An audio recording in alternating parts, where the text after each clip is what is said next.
आज ऊन आहे पण खूप जास्त नाही, कारण वारा पण आहे. वातावरण छान आहे. पर्वतांच्या मधामध्ये आपण बसून आहोत. आपण बाबासाहेबांनी केलेली धम्मक्रांती याचा आपणही अभ्यास करता. बाबासाहेबांनी ज्या पुस्तका लिहिल्या त्या पुस्तकाचं वाचन आपण पण करता. त्यामुळे ही जी क्रांती झालेली आहे ते तुम्हालाही माहिती आहे. तरी देखील आपण याबद्दल आज काही उहापोह करतो आहे.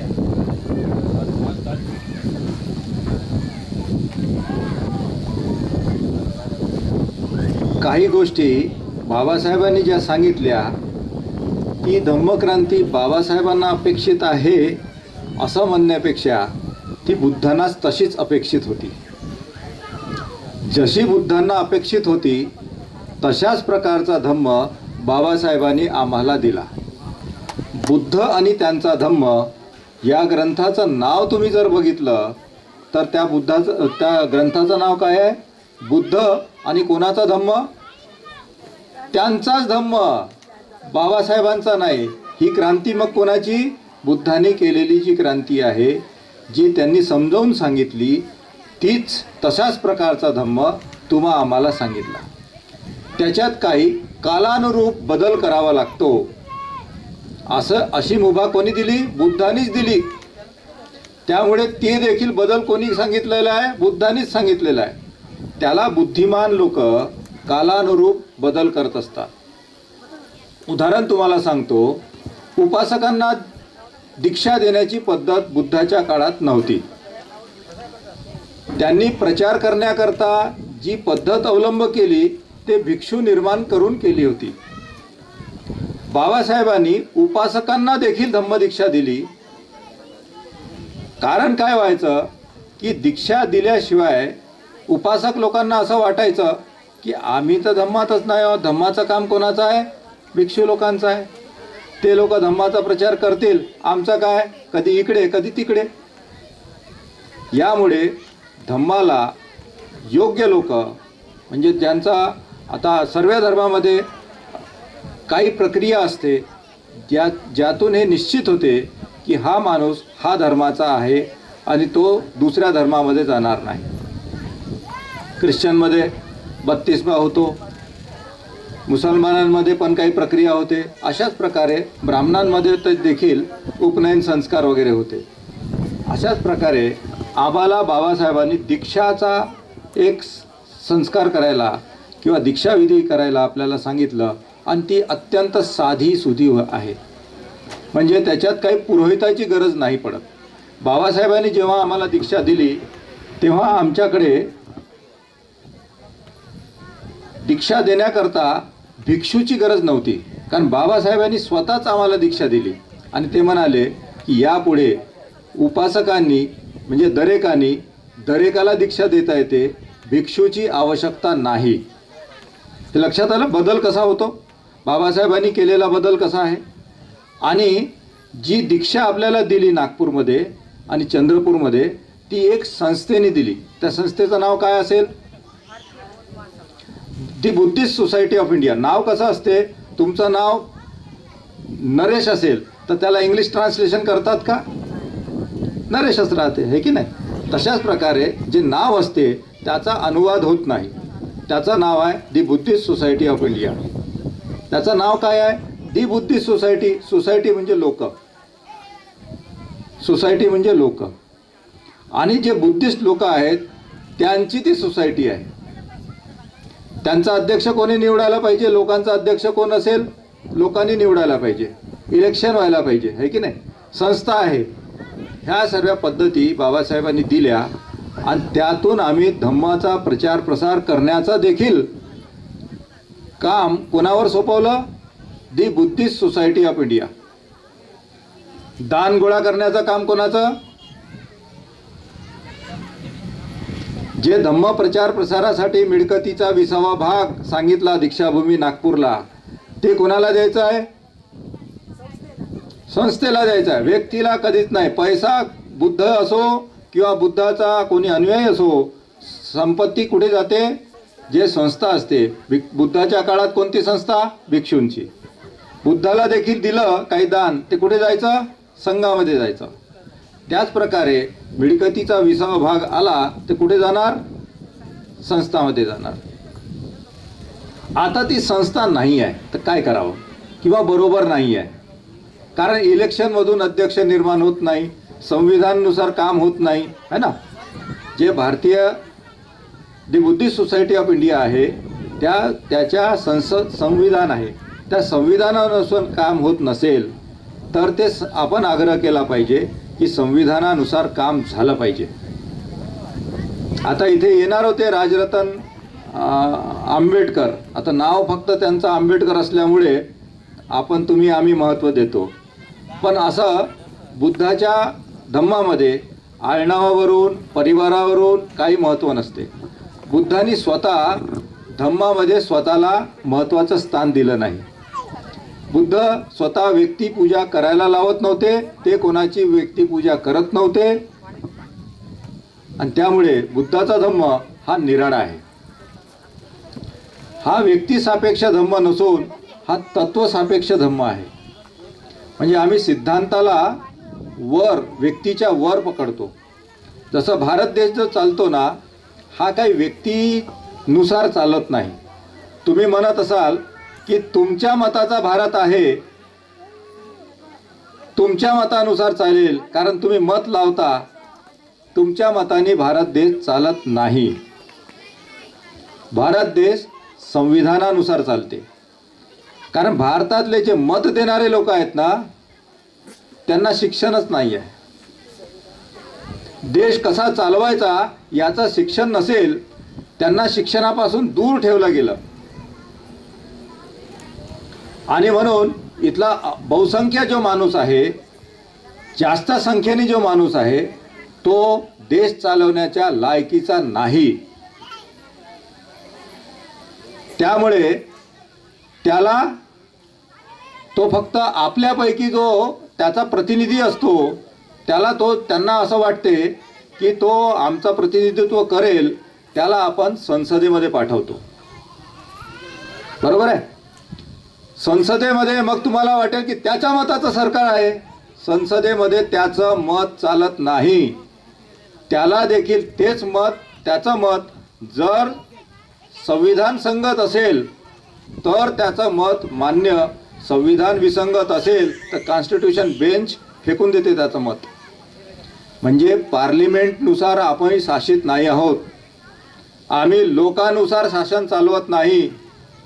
Of the people, by the people, for the people असा जर विचार केला तर भारतातले जास्तीत जास्त लोक, तुम्हाला राग येईल, शहाणे नाही तर मूर्खांचं शासन, मूर्खांसाठी मूर्खांनी चालवलेलं असं शासन होईल. त्यामुळे आम्ही संविधान शासित आहोत, लोक शासित नाही. तुमचं मत जे आहे की इथे मग लोकसत्ता नाही आहे का, आपण लोकांची सत्ता नाही आहे का, तर लोकांनी 1947 मध्ये एक निर्णय पारित केला की भारत देश हा तत्वसापेक्ष राष्ट्र राहील. त्यामुळे भारतात आपण काय म्हणतो, कायद्याचं राज्य आहे. तुमचं राज्य आहे की कायद्याचं आहे? एक वेळा तुम्ही तुमचा निर्णय दिला, तुमच्या हातातून गोष्टी गेल्या. आता कायद्याचं राज्य आहे, संविधानाचं राज्य आहे. संविधान काय आहे? तत्व. आणि जिथे माणूस तत्व पाळायला कमी पडतो तिथे कायदा. मग कायदे कानून म्हणतो की नाही आपण सोबत सोबत? कायदे कानून है ना. आणि मग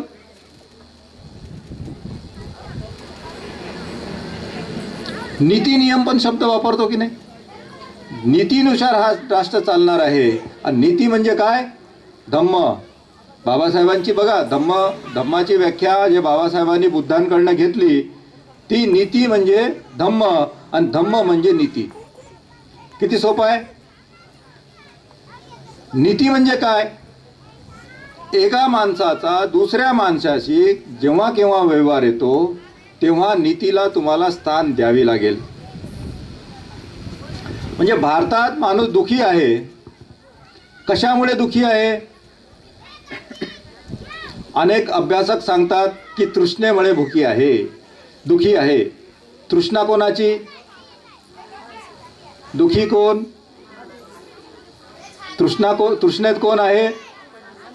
आपण कसे तृष्णेत आहोत? 1956च्या अगोदर आम्ही तृष्णेत होतो म्हणून दुखी होतो का? 1956च्या नंतर आमची तृष्णा संपून गेली म्हणून सुखी होऊन राहिलो का? तृष्णेमुळे दुखी आहे की एका माणसाचा दुसऱ्या माणसाशी, एका माणसाचा दुसऱ्या समुदायाशी, एका समुदायाचा दुसऱ्या समुदायाशी गैरव्यवहार आहे, त्यामुळे दुखी आहे. असंच आहे ना? तुमच्यासोबत काय गैरव्यवहार केला गेला? तुम्हाला शिक्षण घेऊ दिलं नाही. हा योग्य व्यवहार आहे का? मग आता तुम्हाला संविधान काय करते? तुमचा हा गैरव्यवहार तुमच्याशी होणारा, हा गैरव्यवहाराला योग्य व्यवहारामध्ये बदलवलं. किती सोपं आहे? तर व्यवहार दुरुस्त करणे आणि त्यामुळे माणूस सुखी होणे, एवढं साधं समीकरण बुद्धाने सांगितलं. आणि तुम्हाला काय सांगतात? तुम्ही तृष्णेत आहात, तुम्ही लोभी आहात, तुम्ही शीलवान नाही. तुमचे पूर्वज शीलवान नव्हते म्हणून दुखी होते, असं आहे?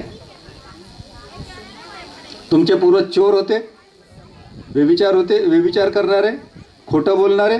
आणि ब्राह्मणांचे जे पूर्वज होते ते इमानदार होते, खरं सांगत होते. देव आहे, खरं आहे, ईश्वर आहे, स्वर्ग आहे, नरक आहे, आत्मा आहे, पुनर्जन्म आहे, हे खरं आहे का? खोटं सांगणारे सुखी आणि खरं सांगणारे दुखी. कसं? म्हणजे आमचे पूर्वज शीलवान नव्हते का?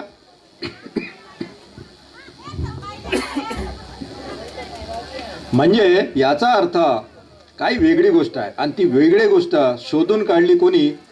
तर बाबासाहेबांनी बुद्धाच्या नंतर. बुद्धांनी पहिले शोधून काढली. जगातले सारे दुःख एका माणसाचा दुसऱ्या माणसाशी केलेल्या गैरव्यवहारातून निर्माण होते. असा एकही वक्ता, एकही भन्ते सांगत नाही. फक्त बाबासाहेब लिहितात. पान नंबर 217, पॅराग्राफ नंबर 17, धम्मराज्य बनवणे, त्याच्यात तुम्ही वाचू शकता. बाबासाहेबांचे पुस्तकं सांगू की नाही? बाबासाहेबांना अपेक्षित क्रांती आहे की नाही? त्याच्यामुळे बाबासाहेबांना अपेक्षित क्रांती कशी? आणि बाबासाहेबांनी हा जो ग्रंथ लिहिला, हा ग्रंथ कसा लिहिला? 35 वर्षाचा सिरियस स्टडी. कोणाला म्हणतात? किती वर्ष? 35 वर्ष. आणि त्याच्यासारखं म्हणजे बाबासाहेब, त्याच्यासाठी बाबासाहेबासारखा हुशार विद्यार्थी. एखादा मोठा माणूस 35 वर्ष अभ्यास करत असेल तर त्याला काही विशेष साध्य होणार नाही. पण बाबासाहेबांसारखा हुशार विद्यार्थी जर अभ्यास करत असेल, 35 वर्ष तोलनिक अध्ययन, इतर धर्माचंही अध्ययन. आणि हे 35 वर्ष कुठून आणले? बुद्ध आणि त्याच्या धम्माच्या प्रस्तावना आणि त्याच्यानंतर परिचय आहे. तर प्रस्तावनामध्ये पहिला पॅराग्राफ सांगते की हे मी अकस्मात लिहिलेलं पुस्तक नाही, 35 वर्षाचा सिरियस स्टडी आहे आणि इतर धर्मांचा पण त्याच्यात स्टडी आहे. आणि हे केल्यानंतर हे पुस्तक लिहत आहे. काय शोधून काढलं? की माणसाने व्यवहार मध्ये नीती सहसा सामील करायची. समता, स्वातंत्र्यता, बंधुभाव, न्याय, हे काय आहे? नीती आहे. जिथे जिथे नीती पाळायला कमी पडतो तिथे तिथे नियमाला हस्तक्षेप करावा लागतो. तुमच्याशी कोणीही गैरव्यवहार केला, कुठे जाणार तुम्ही? कोर्टात. कोर्टात नियम आले, जज आला. जज काय पाहतो? नीतीनुसार व्यवहार झाला आहे की झाला नाही. बरं, तुम्हाला आरक्षण मिळालं म्हणजे कसं मिळते?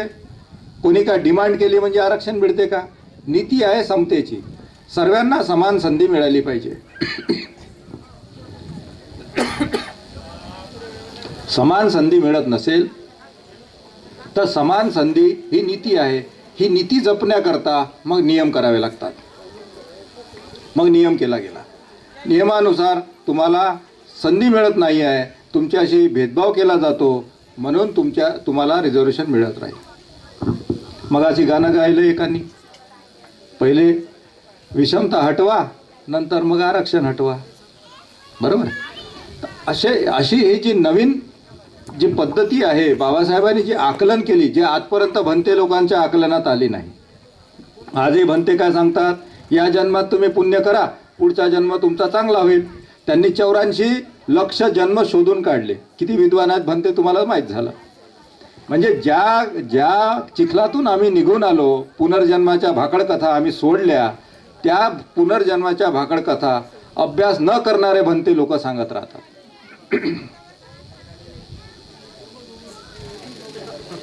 इतके जन्म होऊन गेल्यानंतर माणसाचा बुद्धत्व प्राप्त होईल असं नाही आहे. एकाच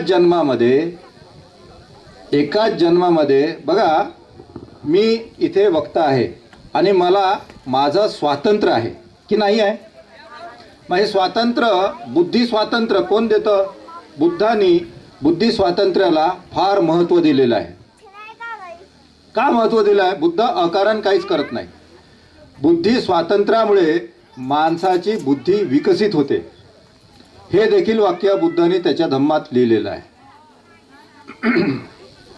मी बुद्धांनी त्याचा धम्माचा अभ्यासक तर आहेच, पण अनेक अभ्यासक मी घडवले आहे.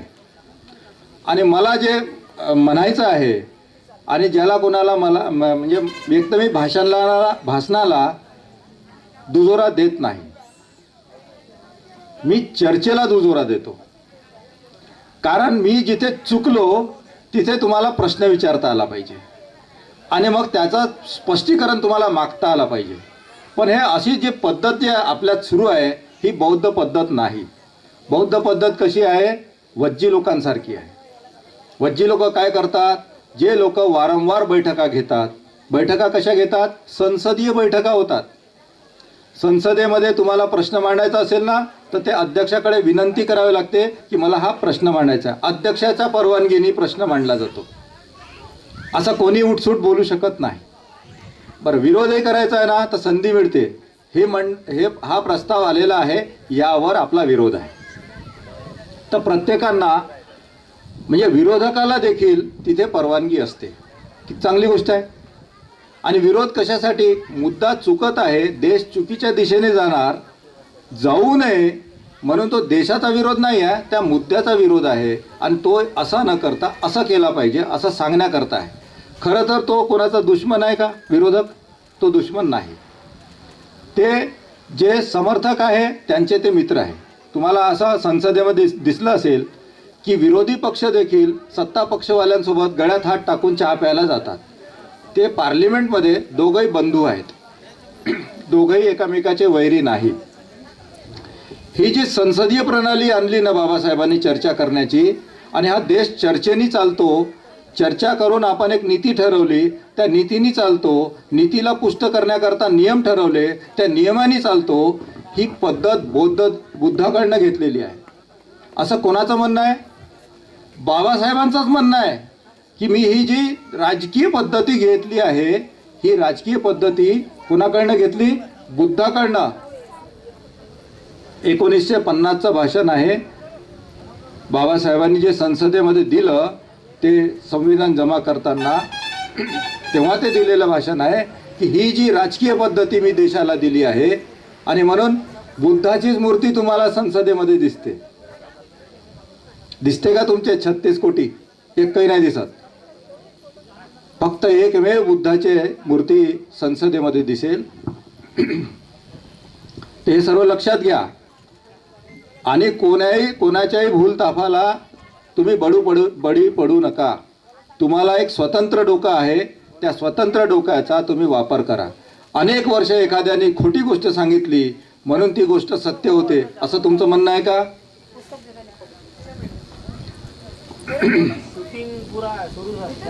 बरं, एखाद्याने जे कालाम लोकांना जो सुत्त सांगितलं, कालाम सुत्त जे ज्याला आपण म्हणतो, कालाम लोकांना हे निकष सांगितलं की बुद्धाची वाणी किंवा धम्मवाणी कोणती बनायची, ज्याला निकष लावून आपण सिद्ध करू शकतो.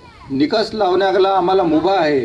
ते निकष लावल्याशिवाय आम्ही कुठलीही वाणी बुद्धाची किंवा सत्य आहे असं मानायचं काम नाही. मग तो किती मोठा माणूस असेल तरी त्याची गोष्ट मानता येत नाही. बुद्ध इथपर्यंत म्हणाले, मी म्हणतो म्हणूनही तुम्ही मानू नका. म्हणजे आपल्या डोक्याला कस लावायला शिकवा. त्यामुळे तुम्हाला अनेक भ्रमात म्हणजे बुद्ध धम्मामध्ये देखील भ्रमिष्ट विचार सांगणारे लोक तुम्हाला सापडतील. आणि असा होऊ नये म्हणून बाबासाहेबांनी एक ग्रंथ दिला, त्याला बुद्ध आणि त्याचा धम्म, त्यांचा धम्म असं ते नाव दिलं. आणि म्हणून तो अभ्यास करणे फारच गरजेचं आहे. त्याशिवाय तुम्हाला खरा धम्म कळणार नाही. काय होते, चुकीच्या गोष्टी तुमच्या डोक्यात टाकल्या. जसं उदाहरण आहे की पुनर्जन्म तुमचा होऊ नये यासाठी तुम्ही काही काही करा. कारण पुनर्जन्म झाला तर पुन्हा तुम्ही पृथ्वीवर याल. पृथ्वीवरच आले की मग पुन्हा तुम्हाला म्हातारं व्हावं लागेल, बिमार व्हावं लागेल, याचं त्याचं ऐकावं लागेल, मग ह्या सर्व दुःखातून जावं लागेल असं सांगणं आहे. आता पुनर्जन्म होतो हे सांगणारा कोण, हे तुम्ही मान्य का केलं? पृथ्वीवर तुमचा पुन्हा जन्म होणार आहे का मान्य केलं तुम्ही? कोणी सांगितलं तुम्हाला? तुम्ही पाहिलं का? तुम्ही तपासलं का? मागच्या जन्मात तुम्ही किडे होते का मुंगी होते? मग हे सांगितलं कोणी तुमचा जन्म हा पुन्हा झाला आहे म्हणून? हा, मग भटाचं तुम्ही ऐकता कशाला? भट अनेक प्रकारचे आहे. ह्या सर्व खोट्या गोष्टी तुम्ही मान्य करता का? कारण कोणीतरी तुम्हाला सांगितलं आहे. आणि तुमचं म्हणणं जे आहे की भटाने सांगितलं, तुम्हाला भटगिरीपासून दूर राहायला सांगितलं होतं. तुम्ही 22 प्रतिज्ञामध्ये मी ब्राह्मणाच्या हातून कुठलंही कर्मकांड करणार नाही. मग भट आलाच कसा तुमच्या घरी? कारण भट तुम्ही तुमच्या घरात घुसवला की त्याने ह्या सर्व खुड्या समजुती तुमच्या डोक्यात टाकतो आणि तुम्हाला आयुष्यभराचा गुलाम करून, कोणाचा गुलाम? त्याचा गुलाम. आता ब्राह्मणच करतो की रे संस्कार विधी. बघा, गब्बमंगल संस्कार कोण करतो? हा, ब्राह्मण करतो. तुमच्याकडे भंते करतो का? हा, भंते करतात. तर मग तुम्ही कपड्यावरून भंतेजी का कर्मावरून भंतेजी? हा, आणि काम? काम भटाचं आणि कपडे? मग तो भंते झाला का भट झाला? हा, मग तुम्ही कपड्यावरून माणूस ओळखता का कामावरून माणूस ओळखता? चिवर 2000चं, 2000 माणसाची नाव बदल म्हणजे का इज्जत बदलेल का?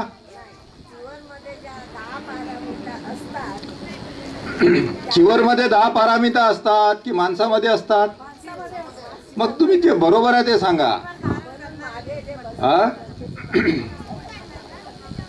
बघा, कुठली सम्यक वाणी वापरत असताना कोणाची भीती मनात बाळगायची नाही असं बुद्धाने त्याच्या धम्मामध्ये सम्यक वाणीमध्ये लिहिलेलं आहे. वरिष्ठांचा आदर म्हणून म्हणा किंवा वरिष्ठांची भीती म्हणून म्हणा, वाणीला खोटं बदलवणे, खोटं बोलणे, चुकीचं बोलणे असं करणे म्हणजे चूक आहे असं बुद्धाने त्याच्या धम्मामध्ये लिहिलेलं आहे. मग कसं करायचं? मागे भंतेजी बसू नये म्हणून त्यांना जे बरं वाटते ते बोलायचं असं आहे का? कोणाची भीती आहे तुम्हाला? आहे का भीती? Very good. जे डोकं भीत नाही तेच डोकं सत्यापर्यंत पोहोचतात. ज्या वेळेस शाक्य आणि कोल्हेंचा वाद झाला तर विरोध केला युद्धाला, तर दंड काय होणार होता? फाशीची शिक्षा, संपत्ती हिसकून टाकणे, आणखी नाही तर युद्ध करणे. 3 गोष्टी, 3 पर्याय आपल्याजवळ होत्या. त्याच्यात सिद्धार्थ गौतमाने युद्धाला विरोध केला. त्यांना माहीत होतं मला दंड फाशीचा होऊ शकतो, तरी देखील ते भिले का? मग आपले आदर्श भिणारे आहे की निर्भीड आहे? मग तुम्ही कसं भिणार? मग जेव्हा तुम्ही म्हणता मी बुद्धाला अनुसरण करतो तर बुद्ध तर भिणारे नाही आहे किंवा सिद्धार्थ गौतम हे भिणारा नव्हता. त्याच्यामुळे तुम्ही भिणारे संस्कृतीचे नाही आहे. तुम्ही निर्भीड व्हा, सर्वात पहिला मुद्दा. त्याशिवाय तुमचं डोकं योग्य प्रकारे काम करणार नाही. भीतीत राहिलेल्या माणसाचं डोकं बरोबर काम करत नाही. समाजात जे क्रांती होते ना, ते जे भीत नाही लोक ते करतात क्रांती. भेकाळ लोक क्रांती नाही करत. क्रांती हे विचारांची असते. एक विचारामुळे क्रांती घडत असते, विचारामुळे संस्कृती घडत असते. विचार म्हणजे संस्कार आणि संस्कृती हा हे त्याच्यात फलित होते. म्हणजे मी तुम्हाला सांगतो, आज इथेही याच्या अगोदरचा सत्र झाला, त्याच्यात संस्कृतीवर बोललं गेलं, संस्कारावर बोललं गेलं पाहिजे. बुद्धाचा धर्म संस्कारावर बोलते. संस्कार कोणता? मनाला जे लागणारं वळण आहे त्याला संस्कार म्हणतात. ते वळण काय आहे? जसं भीत नाही, हे चांगला संस्कार आहे. मी सत्य बोलतो, चांगला संस्कार आहे. मी निकष लावल्याशिवाय कोणाची गोष्ट मानत नाही, हा चांगला संस्कार आहे. संस्कारावर बोललं पाहिजे. म्हणजे माणसाचा मेंदू बदलला, मन बदललं तर मटेरियल बदलते. असं आहे ना. जसा मटेरियल काय आहे? स्तूप हे मटेरियल राहू शकते.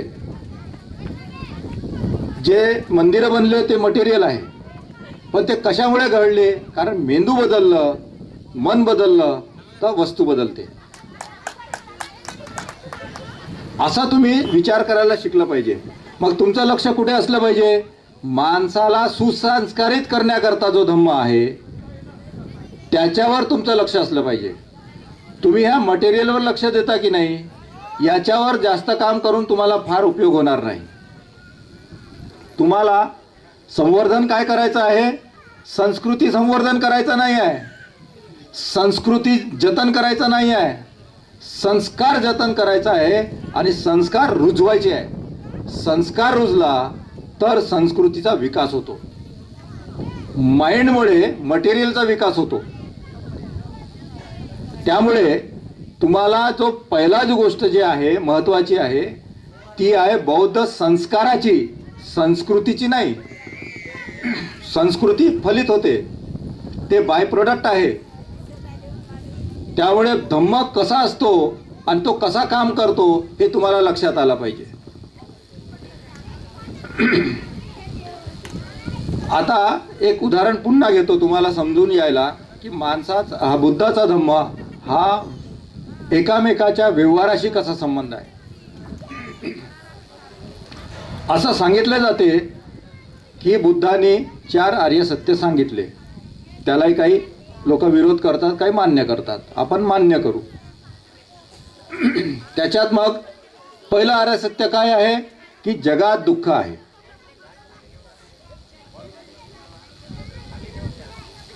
मग ते दुःख घालवलं जाऊ शकते का? जगातील जे दुःख आहे ते घालवलं जाऊ शकते का? होय. पण काही लोक म्हणतात ते घालवलं जाऊ शकत नाही. त्याला कारण सांगतो कसं म्हणतात ते, की जगात हे दुःख आहे हे तुम्हाला या जन्मामुळेच मिळालेलं आहे. कारण जगात जे दुःख आहे, तुम्ही आता दुःख म्हणजे कोणतं? जाती, जन्मच म्हणजे दुःख असंही काही लोक सांगतात.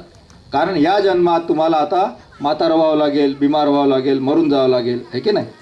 म्हणजे जन्म हे दुःख, मग म्हातारपण देखील दुःख, मरण देखील दुःख, मेल्यानंतर पुनर्जन्म होईल तेही दुःख. कारण पुनर्जन्म होईल म्हणजे पुन्हा पृथ्वीवर जन्म घ्याल, पुन्हा बिमार होणार, पुन्हा म्हातारं होणार, पुन्हा मरणार, पुन्हा जन्म होणार. ही जन्म मरणाची श्रृंखला चालूच राहील. जन्म मरणाची श्रृंखला सांगणारा कोण?